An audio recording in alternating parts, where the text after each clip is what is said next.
UPSC ની તૈયારી કરતા ઉમેદવારો અને સેવામાં રહેલા અધિકારીઓ માટે મોટા સમાચાર સામે આવ્યા છે. કેન્દ્ર સરકાર દ્વારા યુપીએસસી ના નિયમોમાં ઘરખમ ફેરફાર કરવાની જાહેરાત કરવામાં આવી અને હવે સેવામાં જોડાયા બાદ વારંવાર પરીક્ષા આપીને રેન્ક સુધારવાનો જે રસ્તો છે તે બંધ થવા જઈ રહ્યો છે. કારણ કે નવા નિયમ અનુસાર જો કોઈ ઉમેદવાર યુપીએસસી પાસ કરીને સેવામાં જોડાઈ જાય તો તેને પોતાનો રેન્ક સુધારવા માટે હવે માત્ર એક જ વધારાની તક આપવામાં આવશે. અત્યાર સુધી ઘણા બધા ઉમેદવારો આઈએએસ કે પછી આઈપીએસ બનવા માટે સેવામાં હોવા છતાં પણ વારંવાર પરીક્ષા આપતા હતા. આના કારણે અનેક સીટો વેડફાતી હતી અને આ પરિસ્થિતિને રોકવા માટે સરકાર દ્વારા આ મહત્વનો નિર્ણય લેવામાં આવ્યો છે.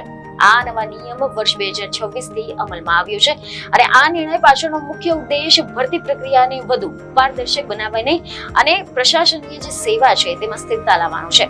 જે ઉમેદવારો 2026 કે પછી ત્યારબાદ પરીક્ષા આપવાના છે તેમને હવે આ મર્યાદિત તકને ધ્યાનમાં રાખીને જ પોતાની રણનીતિ ઘડવી પડશે. બીજી એક ખબર સાથે ફરી મળીશું. ધન્યવાદ.